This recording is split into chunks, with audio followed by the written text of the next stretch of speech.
verse 28. Ang na lang pong babasahin at sundan na lang po ng inyong mga paningin. And Samson called unto the Lord and said, O Lord God, remember me, I pray thee, and strengthen me, I pray thee, only this once, O God, that I may be at once avenged of the Philistines for my two eyes. Purihin po ang Panginoon sa pagbasa ng inyong salita. Amen. Po kayong magsiyaw. Ito po ay ang ating pang-18 na serving ng ating pong series na stand-up. Bukod pa po ito sa mga nauna na pong mga ay pinangaral po ng ating pastor no, bago po siya nagsasagot. So marahil, maaari na ito na po yung magiging huli. Ngunit katulad po ng lahat ng mga pag-aaral ay hindi po ito exhaustive list, na ibig sabihin hindi po yung ating 18 pinag-aralan ay yung tanging mga pagkakataon lamang sa Biblia na may mga mananampalataya, mga tao ng Diyos na nanandigan para sa Kanya. So hindi po ito exhaustive list, kaya hindi po dapat matapos ang ating pag-aaral sa series nito. Sa ating pong pagtatapos sa ating series, maaaring pagtatapos dahil may binigay na pong may in-impress na po sa puso ko ang Panginoon na next na series for Thursday pag ako po ang nangaral. Tayo po ay muling bumalik sa Judges. Kung naalala niyo po, ating din pong pinag-aralan si Gideon. At kung ating pong magkakaroon po tayo ng survey, lalo na sa mga preachers, kung sino yung top 5 na laging gagamitin pagka-preaching. Siguro po makasama po dyan si Samson, si Gideon, si Daniel, si Joseph, si David, ayan. Siguro po, sawang-sawa na tayo marinig sila. Pero sa iba't iba pong mga pangaral, iba't iba po ang hamon, iba't iba po yung ating pagtingin. At sa bawat pag-aaral po, kahit tingin natin po ulit, kahit sa isang verse lamang, sobrang siksik po yung mga spiritual na katotohanan na dapat po nating malaman at matutunan. So sa ating buhay, marahil hindi naman sa buhay ng lahat, pero may mga pagkakataon po sa mga buhay natin na ating nararamdaman na tila baga nauubos na ang oras. Tila baga naghahabol na tayo at marami na yung malapit na nating marinig yung time's up. Na tila baga malapit na magsara yung mga pintuan para po sa atin. At tila baga may mga damages na tayong nagawa na hindi na pwedeng baguhin. Tila baga may mga pagkakataon sa ating buhay na huli na ang lahat. Maybe there are times or maybe at this moment, the world looks at us and declares, huli na ang lahat para sa atin. Huli na para manumbalik, huli na para makabalik. Huli na para maging relevant. Huli na pa ang lahat para sa atin. Ngunit ang Diyos po ng Biblia is a God of restoration. Para po sa Diyos, it is never too late. It is never too late to matter. It is never too late to return. It is never too late to recover. Ang Diyos po ng Biblia, hindi lang po Diyos ng biyaya at awa, kundi Diyos ng sukdulan ng biyaya at awa. Amen. He is not bound by our clocks. He is not limited by our failures. Sa Diyos po, kahit na po sabihin ng mundo, huli na, kahit sa tingin natin, wala na tayong pagkakataon. Sa Panginoon po, sa Kanya pong providensya, He is never too late. He is just on time. Amen. Ito po ang story ni Samson. Ang buhay po ni Samson ay nagsimula po, bago pa siya, ito po magiging konteksto, mabilis na konteksto, bago pa siya ipanganak, siya na po ay tinawag sa isang napakataas na tungkulin. Hindi lamang po siya tinawag, biglang maging hukom sa panahon po ng matinding paghihirap at nakakaranas po sila ng pag-uusig sa mga sa kaaway dahil na rin po sa kanila pong katigasan ng ulo ng mga Israelita. Samson started as a child promised with a high calling. Ngunit ang kanya pong apparent end, na tila baga ang ending po niya ay apparent ruin. Tinawag po siya upang maging tagapagligtas, ng Israel, ngunit ang katulad po ng ating naging scripture reading, ang kanya pong buhay ay tila baga naging failure, bigo, nauwi sa kabiguan. Ngunit, ang katotohanan po, it was never too late for Samson. Meron po siyang ating tinatawag na moment of faith, kung saan in a final act, God honored him, his faith, hindi dahil siya po ay perfecto, kundi sa pamamagitan po ng kanyang pananampalataya. Pananampalataya na kung ating pong susuriin na hindi perfecto, but God honored his faith. And tonight po, ang ating pong pag-aaralan ay ang buhay ni Samson and how to stand up even if it's too late. Again po, ang konteksto ng Judges at ang buhay po ni Samson is a repeated cycle, repeating cycle po ng Israel na sila po ay mahuhulog sa idolatry, tatalikuran ng Diyos, sasamba sa mga Diyos-Diyosan, at sila po ay paparusahan ng Diyos, pagpapadala ng mga mananakop, at sila po ay papahirapan, kukubkubin, at sa kanila pong sa pagpalo po ng Diyos, sila po ay tatangis at hihingi po ng tulong sa Diyos, at sa pagkakataong po yun, ang Diyos po ay magpapadala ng hukom. Hindi po ito mga hukom na katulad po ng nakikita sa korte, bagkus ito po yung mga military leaders na sinusubo at tinatawag ng Diyos upang palayain po ang kanyang bayan sa panahon po ng mga hukom. At yun po yung konteksto ng buhay na bago po ipanganak si Samson. Israel was in a time of great spiritual darkness. At din po, they are in dire and desperate situation. Dahil nga po sa pagiging idolatrous ng mga tao, sila po, this time, was brought under the Philistine oppression. Philistinian oppression. So hindi po, even though ganun po ang konteksto ng panahon po ni Samson, ang kanya pong storya his story did not begin in tragedy, but it began in triumph. Ang kanya pong storya bago pa siya ipanganak ay nagsimula po sa Judges 13. So sa Judges 13, we will see the foretold, ang pinangako, ang isiniwalat na hinaharap. At kung kayo po ay pamilyar, ang makikita po natin dito, tatlong karakter, si Manoah, ang kanyang barren, baog na asawa, at ang anghel ng Diyos. Sa tagpong ito, ang asawa po ni Manoah was visited by the angel of the Lord at ipinangako po sa kanya a miraculous birth. Ngunit hindi po ito para sa kanila at para sa kanila lamang, kundi yung anak po na kanya pong dadalhin sa kanyang sinapupunan ay isang tagapagligtas, kasagutan sa panaghoy, kasagutan sa pagtangis ng bayan ng Diyos sa panahon ngayon. A child was promised. At siya po ay ipinanganak. Bago pa siya ipanganak, he was already, the angel of the Lord instructed yung asawa ni Manoah that this child will be set apart. Siya po ay ihihiwalay. Hindi po siya magiging katulad ng iba. Siya po ay isa sa mga bukod tangi. At siya po, he will be born as a set-apart son with a sacred assignment. So dun po sa tagpong iyon, sa Judges 13, may kita po natin the calling.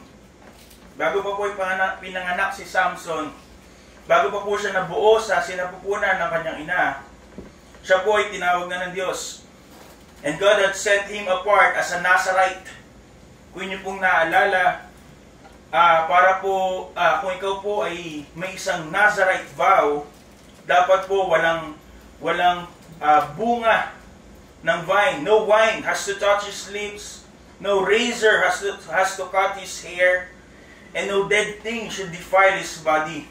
Na mababasa niyo po, inyo pong inote na lang sa Numbers chapter 6, verses 1 to 8.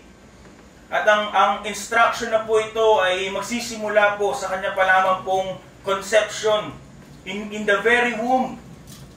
Ang kanya pong ina was instructed by the angel to do kung ano po yung ginagawa ng isang Nazarite upang siya po ay upang matiyak na even from bago po siya manganak, kanya pong nasusunod yung kanyang Nazarite vow.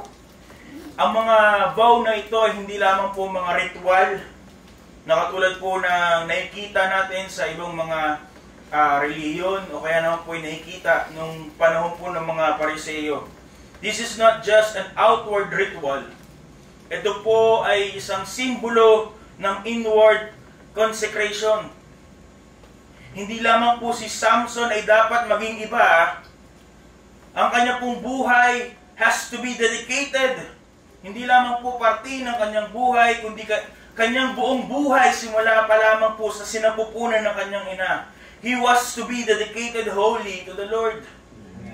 Before his conception, ang panawagan, ang tawag po ng Diyos para kay Samson was clear. Sa Judges 13:5. Sa Judges 13:5.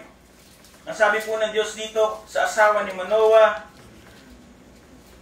13:5. For lo, thou shalt conceive and bear a son, and the razor shall come on his head, for the child shall be a Nazarite unto God from the womb, and he shall begin to deliver Israel out of the hands of the Philistines. Ang panawagan po sa kanya ay upang palayain ang bayang Israel mula po sa pagkubkob ng mga Pilisteo.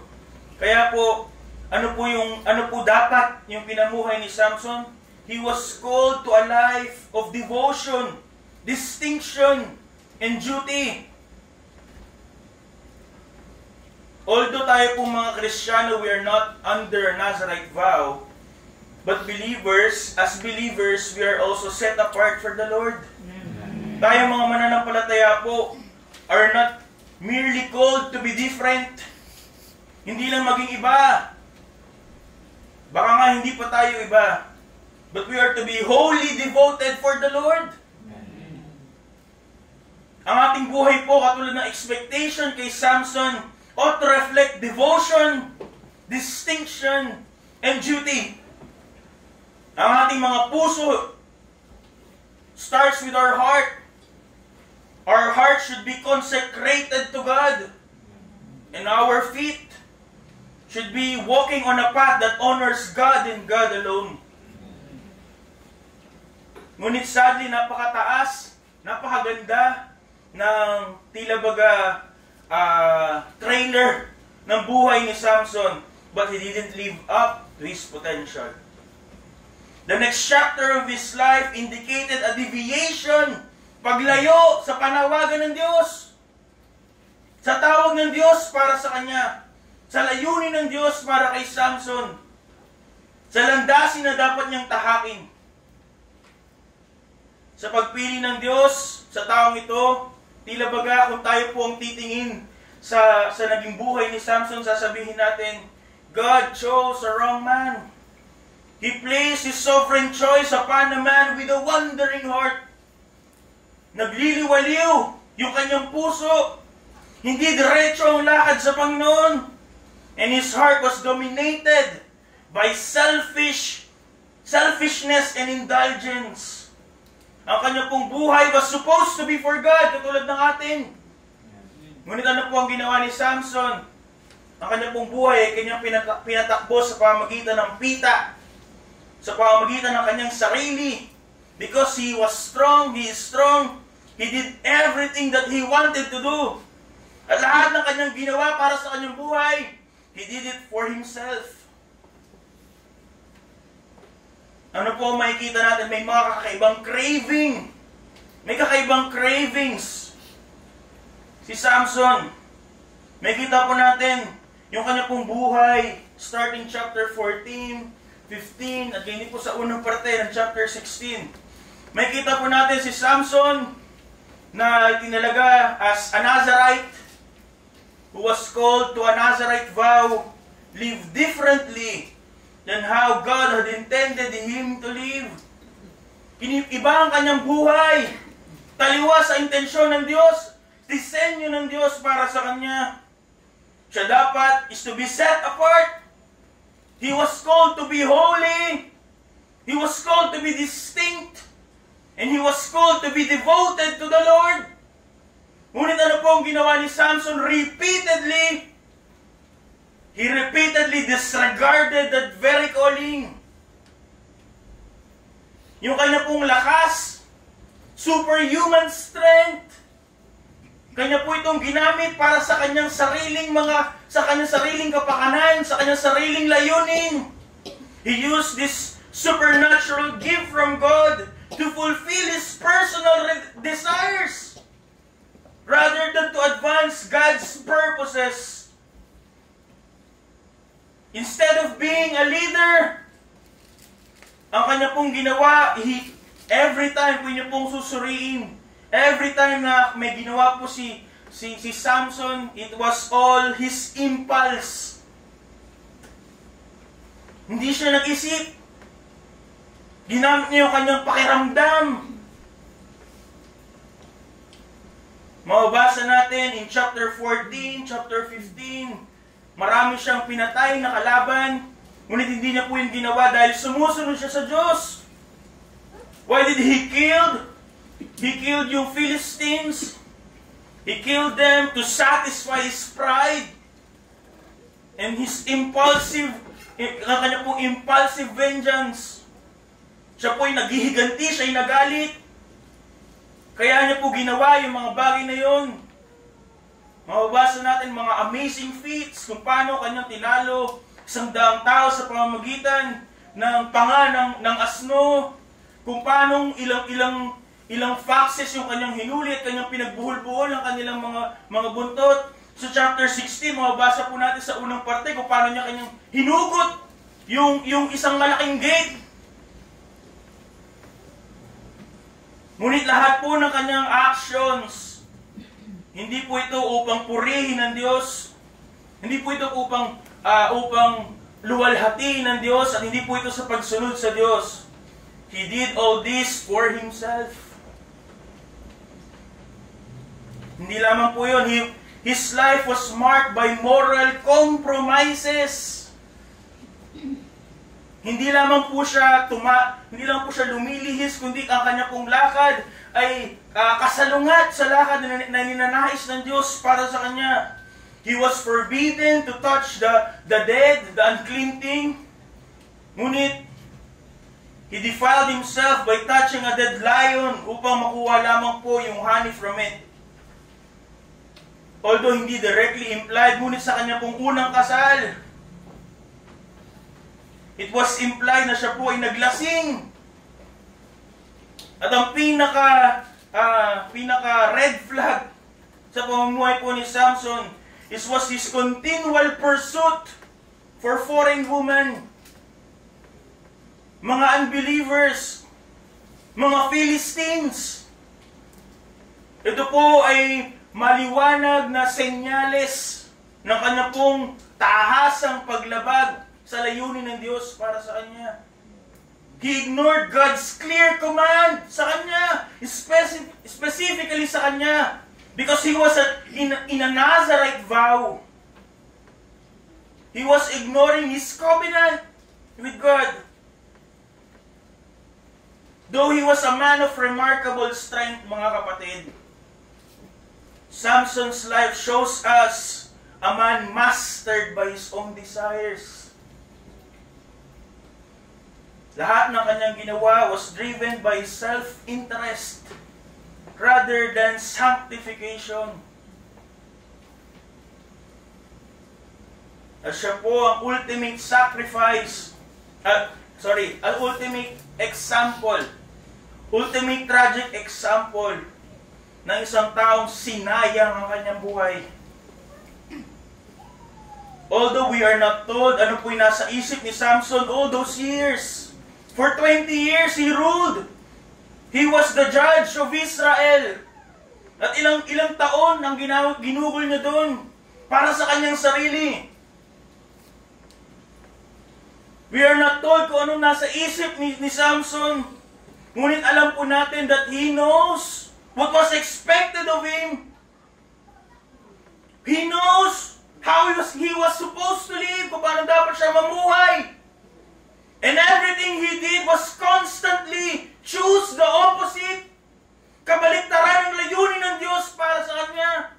Ngunit ano nangyari? Lahat ng kanyang ginagawa, nagtatagumpay. Ginusto niya yung isang babae, nakuha niya, nagtagumpay siya. Ginusto niya yung labanan, ginusto niya makita yung kanyang lakas. Everything he did, though the exact opposite of what God had commanded him, was successful. Kaya hindi po malabo na pwede nating maisip that he had deceived himself into thinking, parang pinapayagan naman ng Diyos Siguro okay lang. Lahat naman smooth Baka naman kalooban to ng Diyos.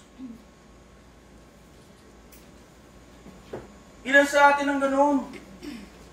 You don't have to pray for God's will for you. Maraming mga bagay, inilathala, ipinakita. Hindi lamang sa pulpitong ito, kundi higit lalo na sa kanyang salita.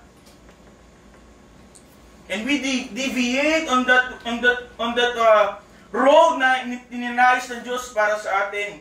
At magiging katulad tayo ni Samson. Everything is working smoothly for my favor. Ngunit ang katotohanan po na dapat po nating malaman, ang Diyos po is at work. Lahat ng hostile encounter with the Philistines and Samson, kanya pong ginamit ito upang papangyarihin yung kanyang kalooban. He was called to be a judge. Ngunit hindi niya po ginampanan yung kanya pong tungkulin. But God used yung kanya pong mga disobedience for His will to be done. Ang makikita po natin dito, soberano ang Diyos. Amen. Sumunod tayo o hindi, mangyayari ang kanyang kalooban. Amen. Ang pagpapakita po ng lakas ni Samson, kasama ng kanyang katigasan ng ulo at puso, ay hindi po isang divine endorsement upang sundin yung kanyang yapak at mamuhay din sa kasalanan. But magpapakita po ito that God's power can accomplish His purpose with us or in spite of us. Sa pamamagitan natin o kahit tayo pa yung hadlang. Ngunit katulad ng lahat po ng mga anak ng Diyos na patuloy sa pagsuway, katulad ng lahat ng mga records of those who had continually lived in sin against God's will, his sin found him out.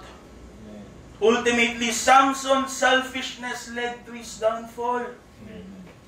Yung kanya pong kalakasan ay kanyang kahinaan.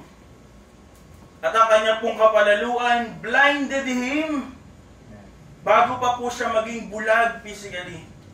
Bago pa po dukutin yung kanyang mga mata. So notice the fallen.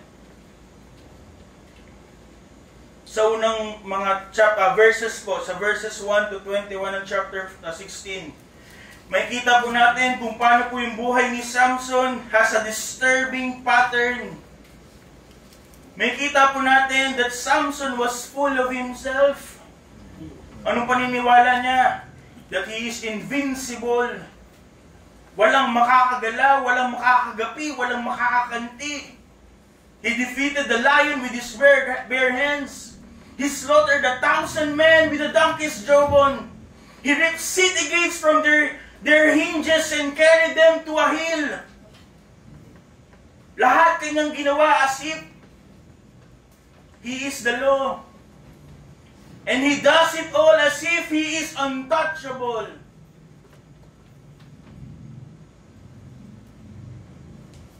Notice the hook, yung pamingwit. Samson's undoing was not a Philistine sword. Hindi po yung yung mga weaponry, hindi po yung mga sundalo ng mga Filisteo ang naging dahilan ng pagbagsak ni Samson.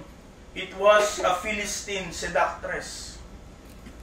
Ang pangalan ay Delilah, na marahil kilala na kahit hindi mga mananampalataya. Delilah's name is etched in infamy dahil si Samson, who was invincible, was defeated by a fragile woman named Delilah. Hindi niya po tinalo si Samson sa pamamagitan ng pakikipagtagisan ng lakas,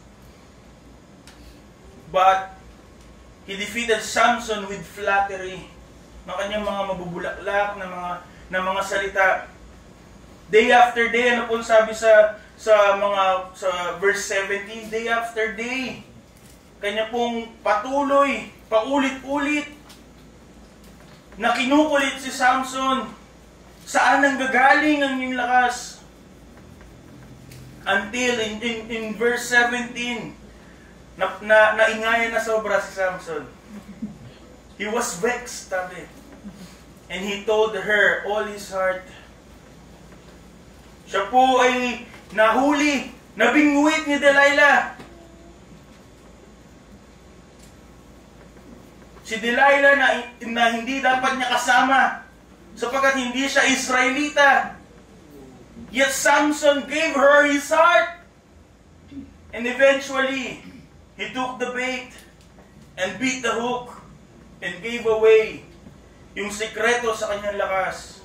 Ngunit katulad nga po ng sinasabi ng ating pastor paulit-ulit, hindi po yung buhok niya ang dahilan ng kanyang lakas, kundi ang banal na Espiritong nasa kanya.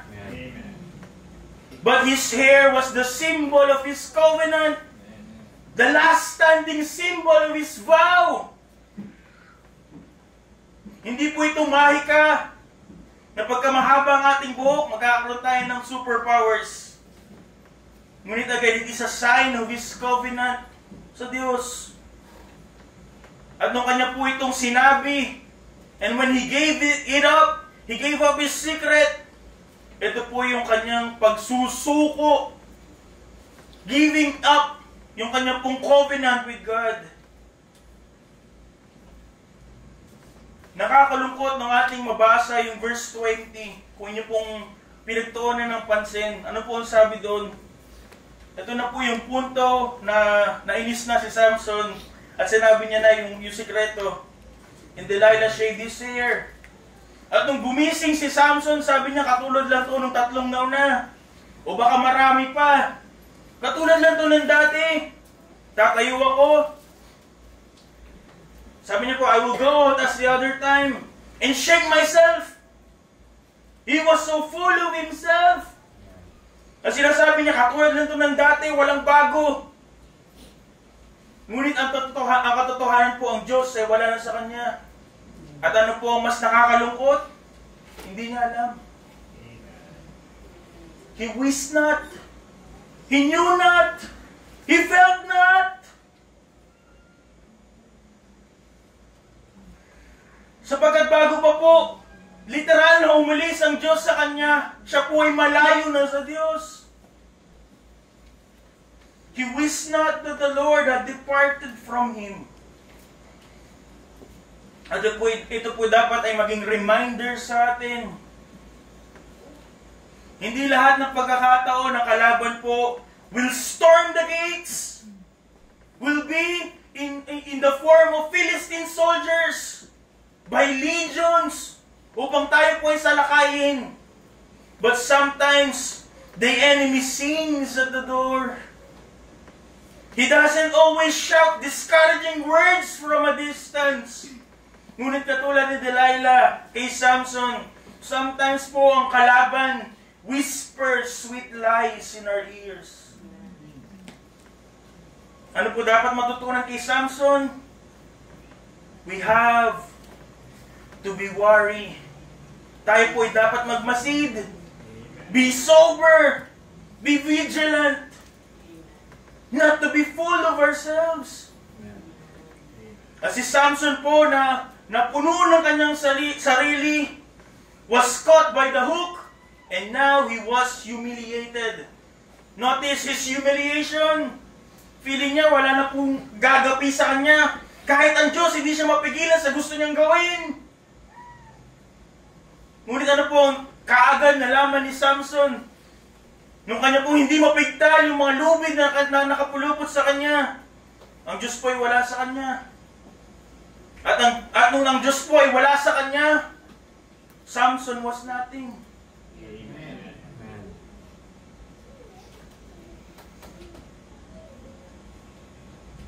Walang kayang pumigil sa kanya nung una, but now they easily captured Samson. Because without God, Samson was nothing. For years, hindi nila siya matalo, magapi. They've done everything to defeat Samson. Ngunit ngayon po, siya po ay kanila na nang nahuli. Nung walang kahirap-hirap, hindi makalaban. And they even gouged out his eyes. Dinukit ang kanyang mga mata. They have known Samson as an unstoppable force. Ngunit ano po ang nakita nila ngayon? Si Samson, who was unstoppable, was shackled at kinala pong itinapon sa kanila pong bilangguan. The champion of Israel had become a punchline. Ginawang katatawanan.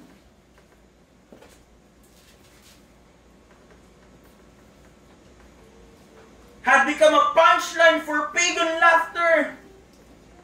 They used to fear Samson. He was a feared judge. Ano po ang nangyari? Nang wala na po ang Diyos kay Samson, he was a Philistine jester. Dati po siya ay katakot-takot na hukom. Ngayon po siya na lamang po ay isang payaso. Oh, what a fall.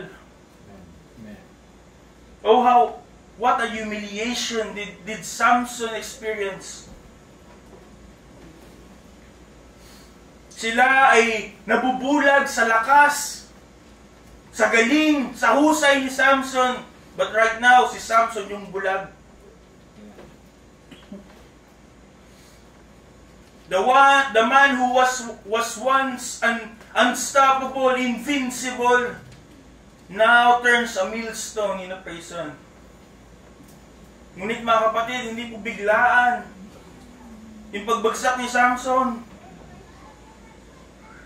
Bago pa po ikalbuhin, bago pa po i-shame ni Delilah ang kanya pong ulo, he was already falling away.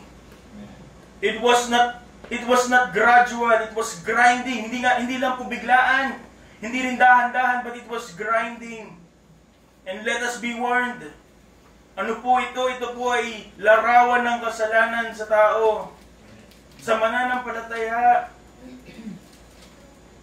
sin binds, sin blinds, and sin grinds. Unti-unti, tila baga lahat ng bagay nangyayari sa ating pabor. Na tila baga hindi tayo pinapalo. Ngunit darating po yung correction, darating yung discipline. Ngunit ano po mangyayari sa atin? Hindi natin makikita, hindi natin mararamdaman. Tayo po ay manhid. And the only moment na ating malalaman na tayo po ay malayo na sa Diyos, it will be too late.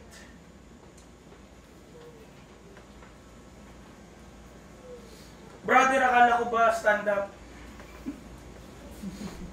Akala ko ba ito yung mga kwento ng mga Bible characters who had exercised a great kind of faith despite any circumstances? Bakit parang hindi ganun yung story ni Samson? Kahit sa marami sa atin, we will see Samson as a failure. And that at this point of his life, it is too late. Ngunit hindi po ito ang katapusan. We notice a glorious foretelling. Ano po dapat yung buhay ni Samson? And yet we see kung ano po yung pinamuhay ni Samson and how he has fallen so deeply. But notice with me in verses 22 to 30, the faith. I don't know kung ilang beses nag-exercise ng faith si Samson.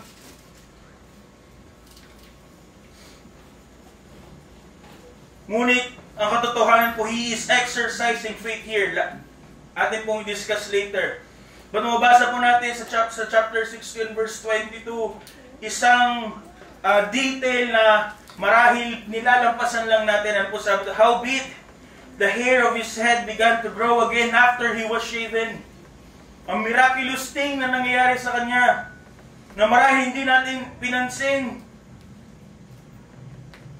May kita po natin, after he was shaven, nanunumbalik yung kanya pong buhok. At atin pong marahil pwedeng sabihin dito, that yung pagbalik ng kanyang buhok ay isa rin pong simbolo ng kanyang panunumbalik na kanyang puso sa Diyos. So in the middle of mockery, ginagawa po siyang katatawanan ng kanyang mga sinisisiw na mga kalaban. Ang kanya pong naging sagot is not an eloquent sermon or a long-winded lament. Ano po naging tugon ni Samson? It was a desperate cry from a repentant heart. Mababasa po natin sa ating teksto in verse 28, a simple prayer. Notice the supplication. Ang sabi po ni Samson, O Lord God, remember me. O Lord God, remember me. I pray thee, and strengthen me. And strengthen me, I pray thee, only this once, O God, that I may be at once avenged of the Philistines from my two eyes. Hindi niya po sinabi sa Panginoon, iligtas mo ko. Mababasa natin that his prayer was imperfect. Na tila baga may bahid pa rin ng sarili. Ngunit ang Diyos po ay hindi po nabubola. This prayer was heard. Therefore, it is a sincere prayer. Hindi niya lang po siya nanalangin for vengeance sake. What we see here is a prayer to be remembered. It wasn't a perfect prayer. Ngunit ito po, katulad ng sinabi natin, is a sincere prayer. A desperate prayer. At isang panalangin na nananampalataya, may kasamang pananampalataya, that at the last moment of his life, God can use him. May kita natin, pwede natin sabihin that the motive was mixed. Ngunit ang pananampalataya po ito totoo. Because God honored it. God who is rich in mercy heard him. Pinakinggan yung kanyang panalangin. And the irony of this is that when Samson got blind, he saw more clearly than ever before. Nakita niya na hindi siya. Hindi sa kanya. Hindi rin sa kanyang buhok. Ngunit ang kanyang tunay na lakas ay nanggagaling mula sa langit. Mula sa kanyang Diyos.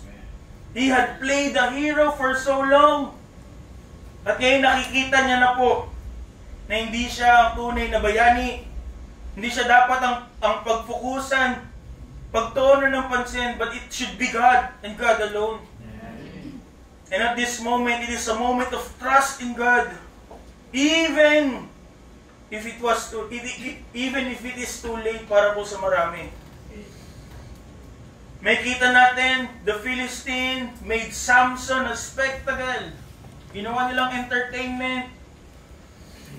Kanilang ina-attribute yung kanila pong pagkapanalo at pagkatalo ni Samson sa kanila pong Diyos. Napaka mocking nung kanila pong ginawa sapagkat they put him in their temple kay Dagon. Na ano po ang kanilang sinasabi? That Dagon had triumphed over Yahweh. The world saw a spectacle. dahil po sa kasalanan ni Samson.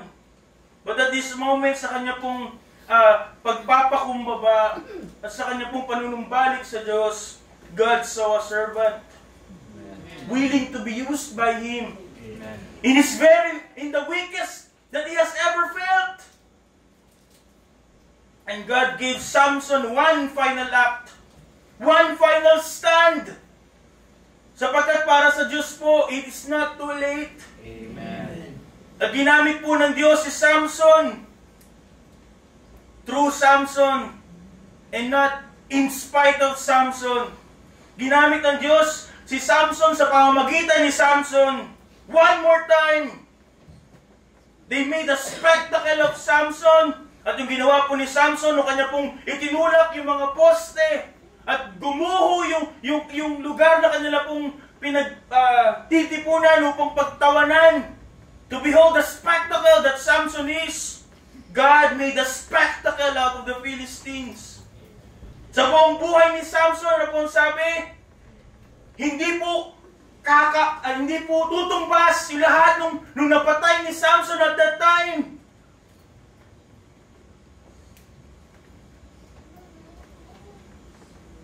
More Philistines died in his death at that moment.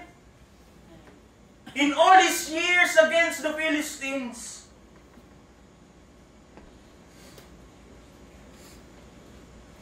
God had used Samson at the final moment of his life. Hindi po dahil nakuha niya muli yung kanyang lakas. But because he trusted God finally. Amen. He returned to God finally. He submitted to what God had intended him to do finally. Last po, and let this be our conclusion. Notice the faithful. Bakit po ginamit ng Diyos si Samson? Bakit po natin makikita si Samson sa Hebrews 11 verse 32? Kung saan kasama niya po si David, si Gideon at ang mga propeta. Why Samson, who was a failure, included to the hall of faith? Samson, the rebel. Samson, the blind. Samson, the broken shell of a man.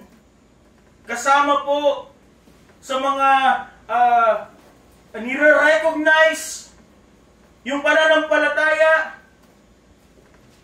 Bakit po? Because God honors faith. Amen. Even if it comes late. Amen. Kahit sa dulo na ng buhay.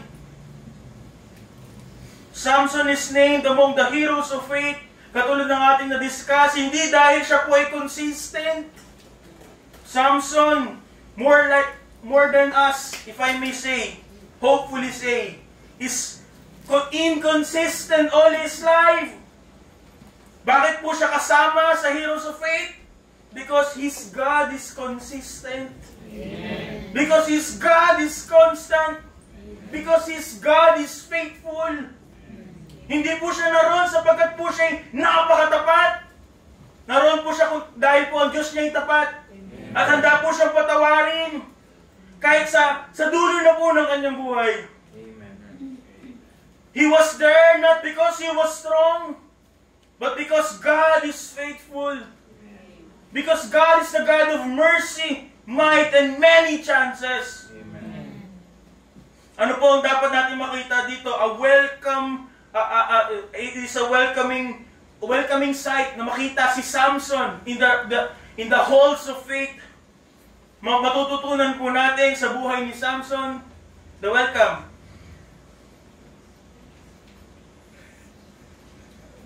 Day pa lang.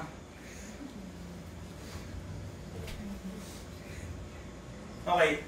Under the faithful, letter A, the welcome. Sa buhay po ni Samson, though he lived however he pleased most of his life, for one big redemptive moment and the end, ito po ay, hindi po ito lisensya for us to live our lives in sin.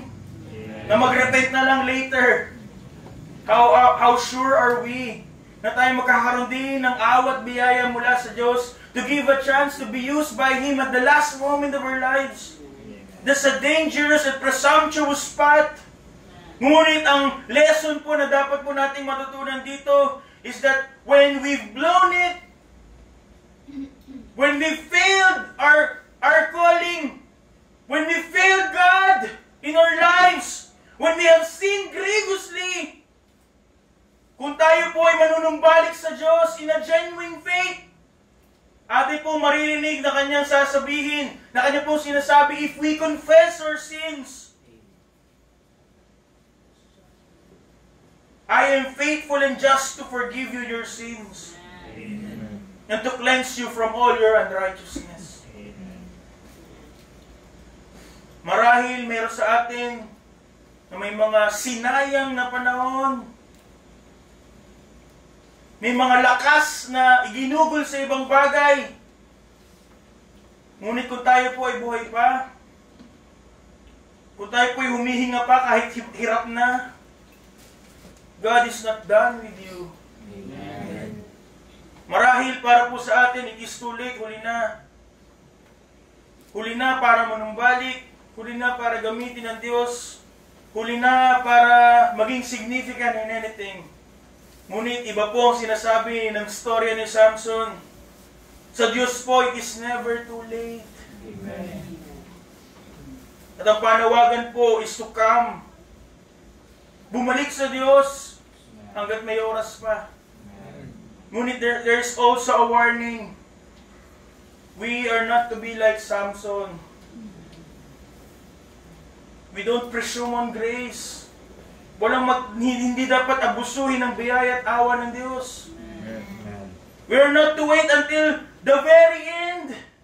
Kung saan yung bunga ng kasalanan ay atin ang nire-reap. Atin ang nararanasan. Sa mga kabataan, sa ating mga kabataan, we should not wait until our youth is over. Sa mga ama, we don't wait until our children are grown. At sa bawat isa sa atin, we don't wait until our stories turn tragedies. We don't wait until we're blind and broken. Don't wait until the pillars come crashing down. Don't wait until it's almost over. Ang panahon po ng pagbalik sa Diyos, panahon upang manindigan para sa Diyos, ay ngayon. Amen. The time is now. Amen. Stand up and we are not to wait for the end. Katulad ng buhay ni Samson, mga kapatid, unti na lang po, tayo mga mananampalataya are called to be set apart. Hindi lang maging iba, kundi ibigay yung ating buong buhay sa Diyos. Ilan yung makakapagsabi sa atin na ganun ang ating pananaw sa buhay? I don't know if some of us are like Samson, who have chosen, pinili, deliberately, to drift from the calling of God, to follow our own paths rather than God's. Ngunit ang mensahe po ito again is a reminder that Samson did what is right at the end of his life. Amen. Si Samson po ay nanindigan sa Diyos even if it is too late. And his faith, God honored it. Amen. Ngunit ang ating mga buhay po ay hindi po dapat maging trahedya tulad ni Samson. If we presume kung ginamit ni Samson kagad ang kanyang lakas, maybe at the first year, mapalaya niya na kagad ng Israel. But his life was a tragedy.